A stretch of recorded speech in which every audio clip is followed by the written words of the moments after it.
નમસ્કાર, ડીટીવી ન્યૂઝમાં આપ સૌનું હાર્દિક સ્વાગત છે। અયોધ્યા ખાતે શ્રીરામ મંદિરના પ્રાણ પ્રતિષ્ઠા મહોત્સવના દિવસે દાહોદની પડવાલ હોસ્પિટલમાં ટ્વિન્સ સહિત 6 બાળકો પ્લાન સાથે જન્મ। ભગવાન શ્રીરામની જન્મભૂમિ અયોધ્યા ખાતે ભગવાન શ્રીરામના મંદિરનો ભવ્ય પ્રાણ પ્રતિષ્ઠા મહોત્સવ 22 જાન્યુઆરીએ યોજાયો અને આ ઉત્સવ સમગ્ર દેશના લોકોએ ખૂબ ઉત્સાહભેર મનાવ્યો। ત્યારે દરેક લોકોએ આ દિવસને એક યાદગાર સ્વરૂપે મનાવ્યો।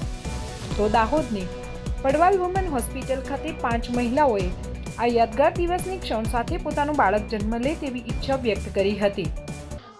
एक्चुअली हम उदयपुर से हैं, तो हमें डॉक्टर ने 14 की डेट दी थी, बट हम चाहते थे कि हमारे घर में राम भगवान आए, तो हमने उसको 22 कंसीडर करा और हमने उसको फिर 22 को ही सोचा जो बेस्ट डेट है, तो कि अपने घर में श्री राम आए।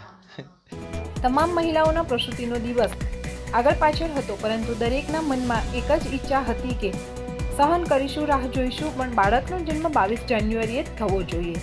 તેવા સૂર સાથે પડવાલ હોસ્પિટલમાં એક મહિલાને ટ્વિન્સ બાળકો સહિત 6 બાળકોનો જન્મ 9 થી 12 વાગ્યાના સમયમાં થયો અને દરેક પરિવારમાં એક અનેરી ખુશી જોવા મળી રહી હતી। સાક્ષાત ભગવાન શ્રીરામના આશીર્વાદ માની તેમના ચહેરા ઉપર ખુશી જોવા મળી રહી હતી।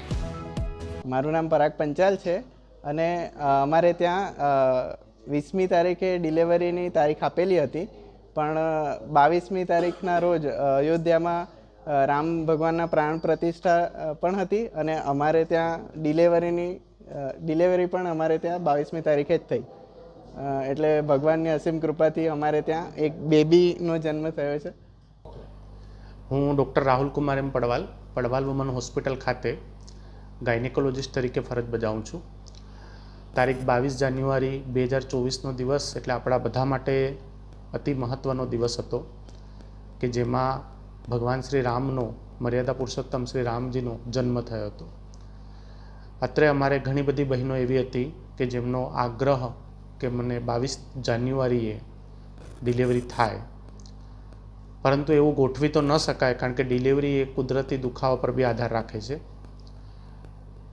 પરંતુ ઘણી બધી બહેનો એવી હતી કે જેમને 2 બાળક હતા, જેમને અગાઉના 2 સીઝર હતા, જેમને 12-13 વર્ષ પછી બાળકો હતા, કે જેમને ડિલિવરીનો સમય 14 જાન્યુઆરી વીતી ગયો હતો, પરંતુ જેમ તેમ કરીને બહેનોએ કે અમારે જે બી થાય અમારું બાળક અમને 22 જાન્યુઆરી થાય તો સારું, અમે સહન કરીશું, પણ અમને અમારા બાળક રામ સ્વરૂપે 22 તારીખે મળે એ મહત્ત્વનું હતું।